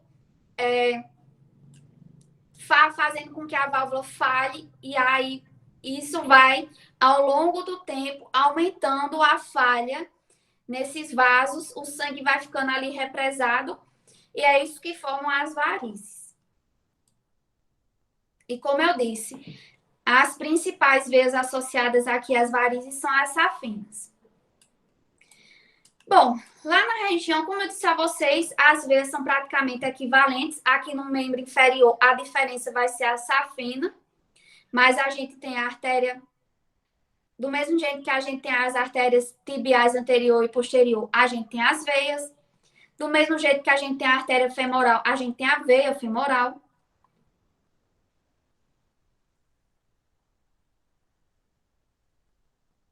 Elas fecham quando o sangue está voltando, Victor. O próprio sangue fecha elas. É como se fossem umas bolsinhas, sabe? A bolsinha está vazia, mas quando o sangue vem, enche a bolsinha, aí elas se abrem. Aí obstrui o vaso. É por isso que o sangue não passa. Aí aqui, olha esse galho de árvore. Deixa eu tentar diminuir aqui. Aqui do mesmo jeito, ó, a gente tem uma artéria ilíaca externa, perdão, veia. Veia ilíaca externa, veia ilíaca interna, veia ilíaca comum direita e esquerda. Aí a gente chega aqui, ó. E aí? É veia aorta? Veia aorta descendente? Esse vaso aqui, ó, tá acompanhando. Obrigada, Vitor. Tá acompanhando a aorta descendente, mas não recebe esse nome, não. Aqui é a veia cava inferior. Ela vai direto para o coração, mas obviamente durante esse percurso está recebendo sangue de todas as regiões aqui, tanto abdominal como torácica. Então, do diafragma para baixo, o sangue retorna do coração por essa veia, pela veia cava inferior. Aí, na região do membro superior, a gente tem uma diferença também. A gente tem veia braquial, veia radial, veia ulnar, as veias equivalentes às artérias, mas a gente tem outras duas veias. A gente tem essa que é mais lateral e tem essa que é mais medial. Essa que é mais lateral é a veia cefálica. Ela vai desde a região aqui do nó do carpo, da mão, até a região axilar, onde ela continua na veia axilar. Essa é a primeira, veia cefálica. A gente não tem uma artéria correspondente. A segunda, essa daqui, que é mais medial, que é a veia basílica. Ela também vem desde aqui da mão, ó, e sobe até encontrar a veia axilar. Um pouquinho mais inferior do que a cefálica. Vocês já viram aquelas pessoas malhadas que apresentam que dá para ver os vasos assim na superfície do braço? Pronto, aqueles vasos são essas veias. A gente não tem a artéria calibrosa na superfície do nosso membro superior, nem no membro inferior. Então, todos aqueles vasinhos são as veias. Que a gente diz que está estourada, né? A veia está estourada. Essa região aqui, ó, do nosso cotovelo, é a fossa cubital. Quando a gente vai remover sangue, ou é administrado algum medicamento aqui nessa região, geralmente é por uma veia. Deixa eu ver se eu consigo mostrar ela. Essa daqui.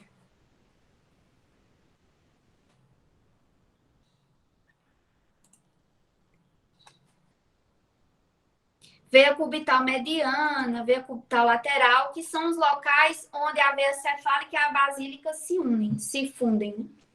Formam anastomoses, melhor dizendo. Então, o sangue que é retirado quando a gente faz quando a gente retira sangue para fazer exame de sangue, por exemplo, é feito pelas veias. E não sei se vocês se recordam, mas quando isso ocorre, para retirar o sangue, a agulha, o profissional deixa a agulha bem paralela à pele. Não deixa a agulha assim em pé.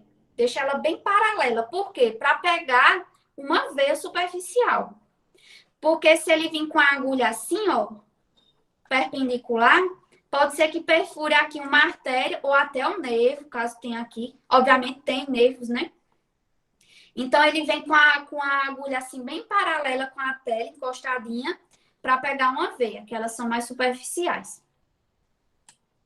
Aí na cabeça a gente também tem diferença, inclusive a gente já viu, né, que foram as jugulares. A gente não tem veia carótida. A gente tem sim veia vertebral, ó, que nem a artéria vertebral, inclusive elas vão andando juntinhas, ó. É tipo Chris e Greg aqui. A artéria e veia correspondente, elas andam juntinhas. Mas aqui no caso, ó, a gente não tem uma veia carótida, porque a gente tem a veia jugular. A gente tem a jugular externa e a jugular interna. E como eu disse a vocês, se ocorrer um corte aqui, o corte vai ser mais grave se ocorrer na artéria carótida. Porque o fluxo do sangue nela é muito maior do que a jugular. Porque imagina, o coração tá ali embaixo empurrando sangue para ela. Da veia, o sangue está simplesmente voltando. Não tem um coração aqui na cabeça pressionando esse sangue. Não existe coração nos capilares pressionando o sangue nas veias. Aqui é um pouquinho mais fácil o fluxo, porque está a favor da gravidade. Mas lá no membro inferior, por exemplo, é mais difícil. Inclusive, quem tem problemas de circulação acabam ficando com as pernas inchadas, por exemplo. Quem aqui já passou um dia inteiro em pé ou viajando e ficou com a perna inchada? Que percebeu que ficou com a perna inchada. Aí a mãe vai lá e diz, coloca essas pernas para cima. É justamente para melhorar a circulação. Isso, Tiago, pode ficar represado, né? Tem pessoas que têm predisposição a isso. Agora, o que pode acontecer? Vocês já ouviram falar de aneurisma?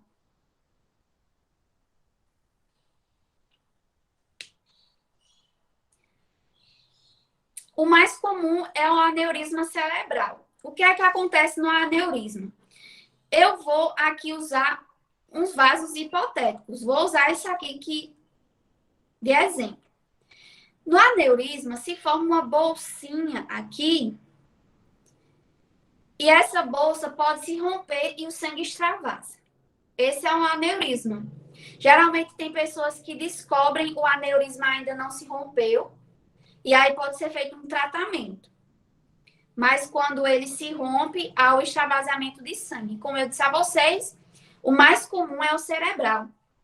E tem outra coisa aqui sobre o cérebro que eu quero falar para vocês. Existem duas artérias que estão mandando sangue para o cérebro aqui. As carótidas e as vertebrais. Se ocorrer uma obstrução de uma delas, a outra vai suprir. Eu não sei se vocês se lembram, mas eu disse que a artéria vertebral vasculariza a região posterior do encéfalo. Mas se por algum motivo ocorrer uma obstrução em uma das carótidas, essa artéria vertebral vai suprir as outras regiões do encéfalo, porque o encéfalo é um órgão nobre. Ele controla todos os outros nossos órgãos.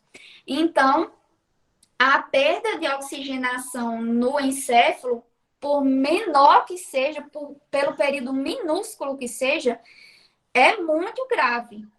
Então, existe esse desvio aqui no caso da vascularização. Se uma falhar, a outra vai suprir.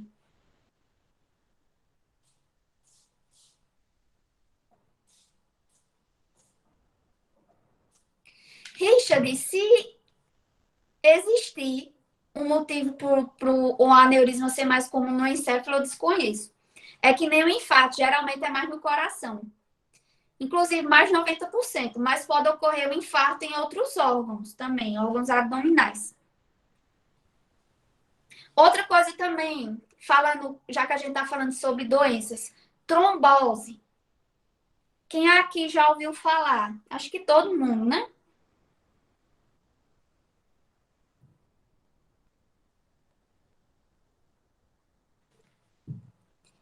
Não é comum sair sangue, né? Quando você está tomando a vacina, pode ter sido um erro da pessoa que está ali aplicando. Extravasar sangue quando a gente está tomando uma vacina. Não é comum, não é o normal. Pode acontecer. Bom, então, eu acho que teve até um vídeo um dia desse. Eu não sei, eu não lembro onde foi que eu vi que uma pessoa foi tomar vacina e saiu sangue, mas a vacina foi aplicada para fora e ainda saiu sangue. Não sei se vocês viram esse vídeo, acho que foi no TikTok, eu não lembro. A trombose. O que é a trombose? Que algumas pessoas não, que a trombose também está associada ao uso de anticoncepcional.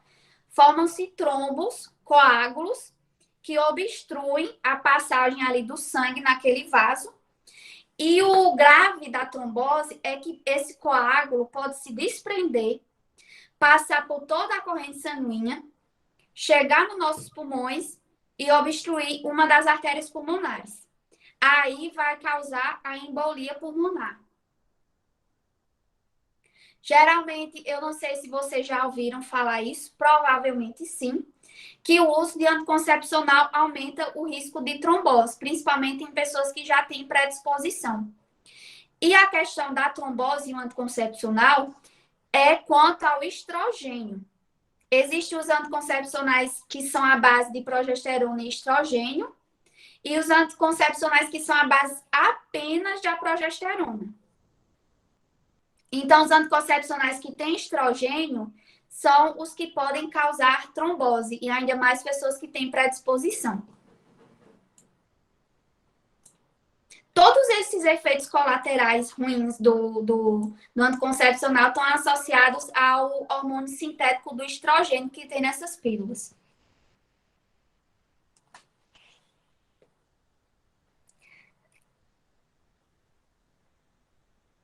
Previne porque remove os coágulos, Keila. Agora sim, né? É bom que seja prescrito. Bom, por último, para a gente encerrar, aqui na inserção dessas veias no coração, a gente tem uma diferença também. A gente tem veias axilares, que a gente já viu, né?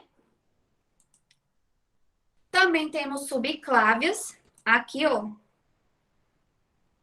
Subclávia esquerda, subclávia direita. As subclávias das artérias iam para onde? A esquerda vai direto para a aorta e da direita vai para o tronco braquiocefálico. Nas veias, a gente tem as veias braquiocefálicas, tanto a direita como a esquerda. E as subclávias surgem a partir dela. E essas braquiocefálicas vão se unir para formar a veia cava superior, que é a veia que está trazendo sangue pobre em oxigênio da cabeça, pescoço, membro superior e do diafragma para cima. Aqui a gente não tem carótida, já mostrei para vocês, né? O que a gente vai ter são jugulares. A gente tem a jugular interna e a externa. E aqui a gente encerra com o sangue. A gente viu o sangue que retorna de todo o corpo, né? Tanto superiormente com a veia cava superior, como inferiormente com a veia cava inferior. E do próprio coração com o seu coronário, que aqui vai ficar difícil de ver, mas a gente já viu lá no começo da aula.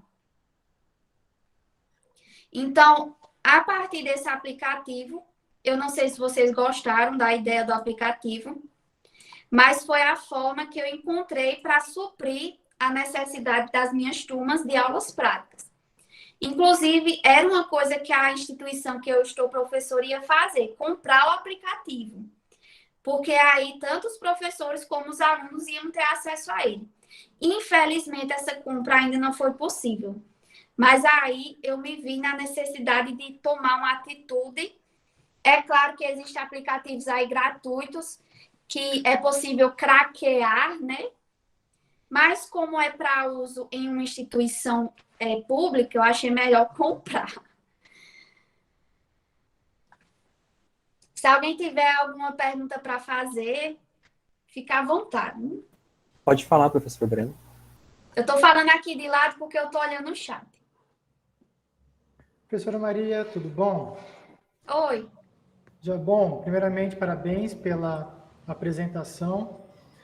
Estava até aqui vendo, assim, maravilhado com esse software, com esse aplicativo e também com a sua didática, né? Ela é muito orgânica, vamos falar desse jeito, com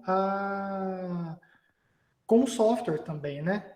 Dá para a gente ver o quanto essa ferramenta já está inserida assim, né? Na sua didática, no seu dia a dia, porque a aula foi muito boa, foi perfeita, tal qual os comentários estão pipocando aí, né? Parabéns mesmo. Não sei se você conhece ou não. Bom, eu também sou professor da área, né? Histologia, embriologia, anatomia comparia, as partes comparadas também, né? E aqui no UFTM, no campus de Uberaba, também trabalhei no campus de Iturama, eu costumava utilizar um aplicativo também, não só por conta da pandemia, mas por conta de escassez de laboratório. E aí eu queria compartilhar contigo, não sei se você conhece ou não, por conta de ele ser um aplicativo gratuito, que assim, para todo o sistema, ele é gratuito, tem as partes que também são pagas, né, o premium que eles colocam, né, mas assim, para todo o sistema, todos os sistemas e completo de cabo a rabo, ele tem disponível. E é isso que eu costumo passar para os alunos, que você estava dizendo aí, né, que esse é pago, tal, a instituição, a gente sabe muito bem como que está o negócio, né, não comprou para todos os alunos e que você acabou comprando sozinho. Então, de repente, me permite, eu vou colocar aqui no chat, não sei se vocês conhecem, a professora também, ele chama Human Anatomy and Disease, da Biodigital Human. Vou colocar aqui. Ele Já faz... estou com minha caneta aqui para anotar. Coloquei aqui.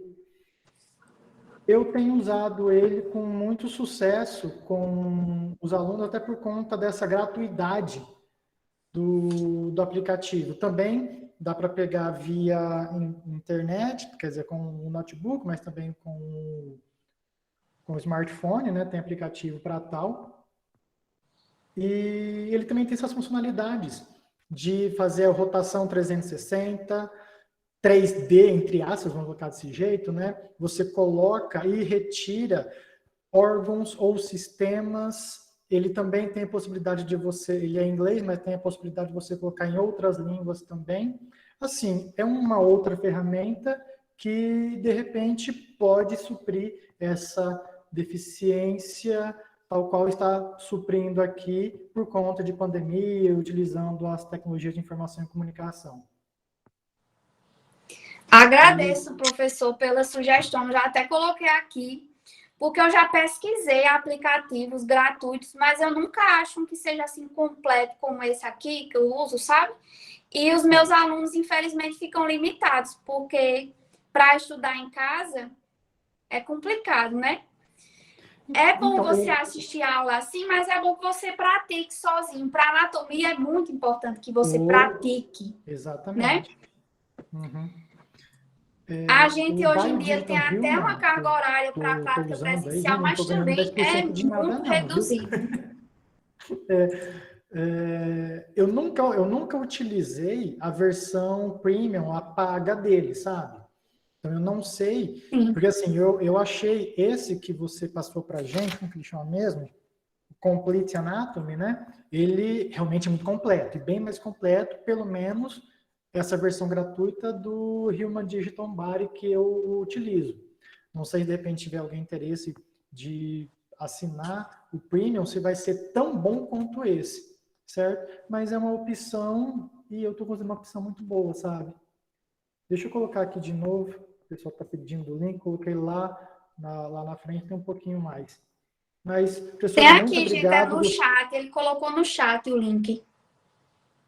Isso. Professora, muito obrigado mesmo, viu? Gostei muito da aula. Parabéns mesmo, viu? Muito obrigado.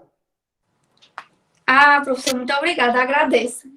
Eu vou colocar aqui o arroba do meu Instagram. Eu acho que todo mundo deve ter Instagram aqui, né?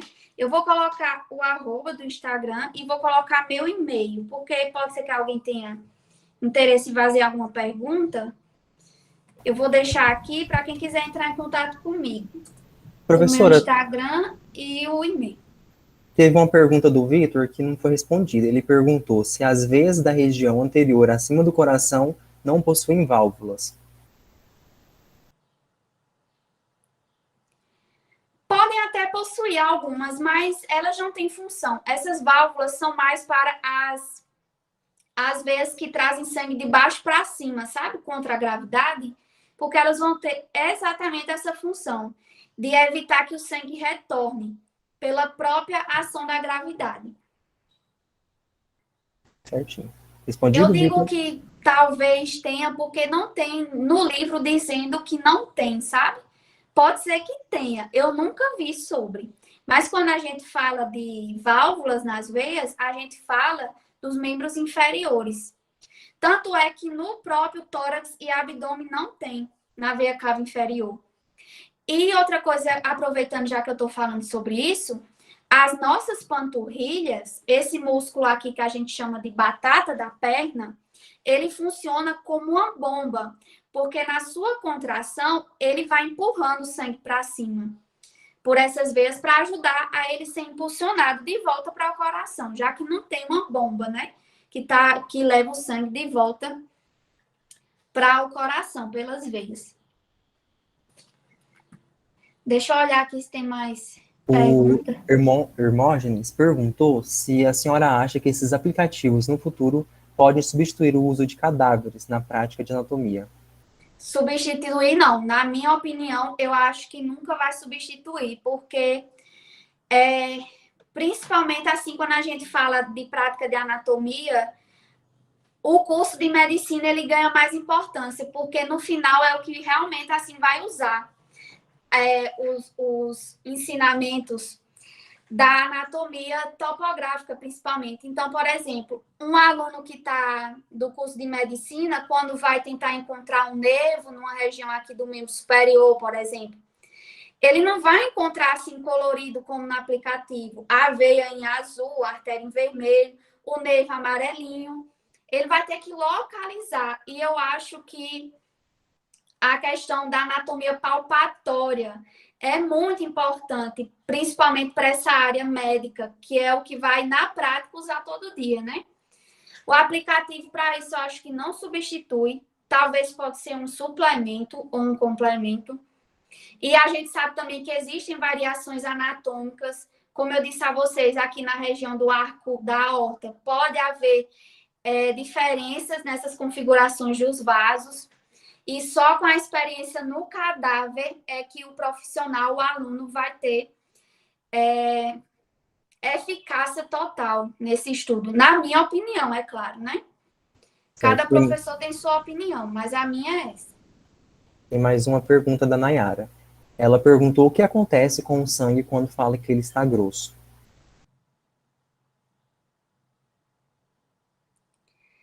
Quando o sangue está grosso, como assim? Que as pessoas falam, eu vou tomar... Tem um remédio que diz que afina o sangue, né? Você quer abrir o áudio, Nayara? Pode perguntar.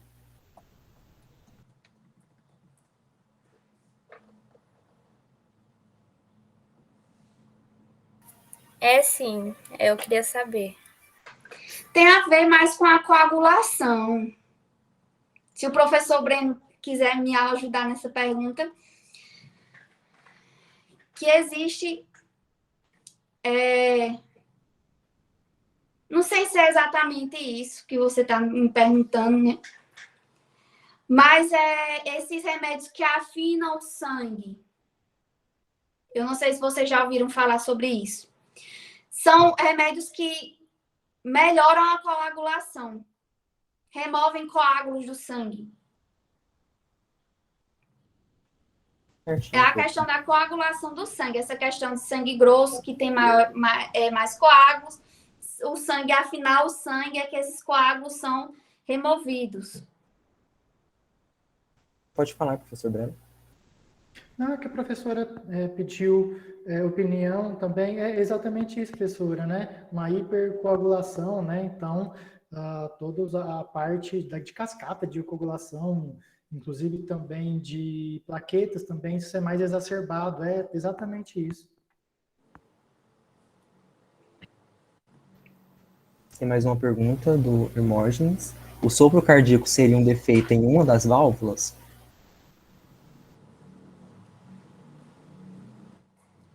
Como, Celso? Perdão, é que travou aqui.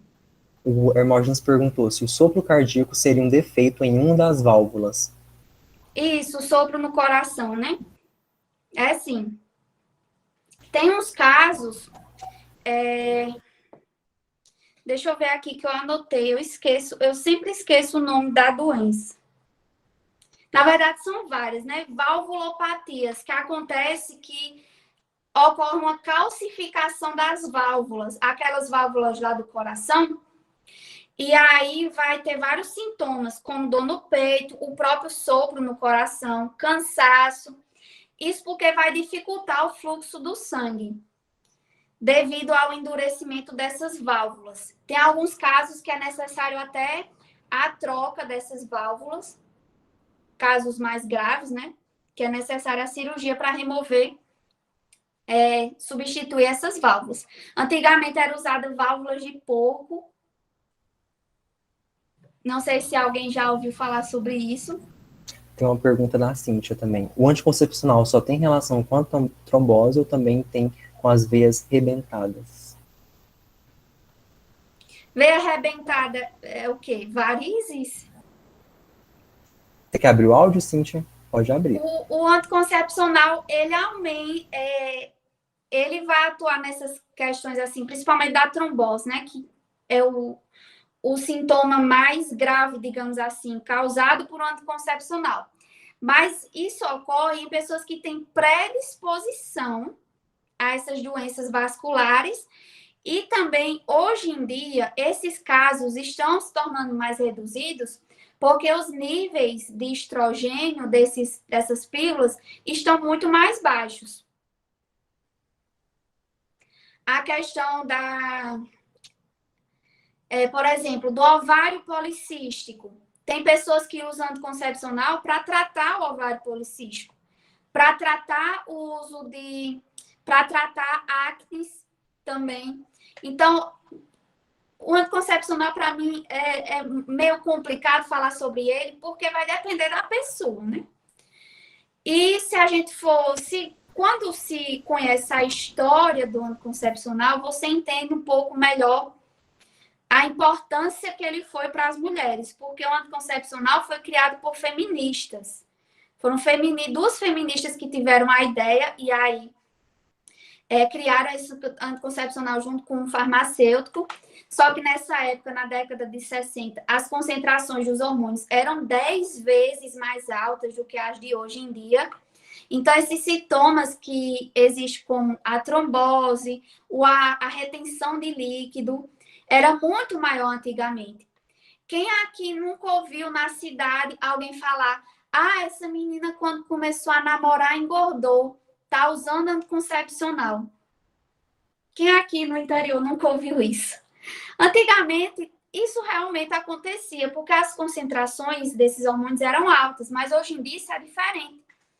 Tem pílulas aí que tem concentrações minúsculas desse hormônio, só vai atuar ali de forma basal nos propósitos que o anticoncepcional tem para cada pessoa, né? Pode ser realmente anticoncepcional ou pode ser usado para tratamento de acne, de ovário policístico.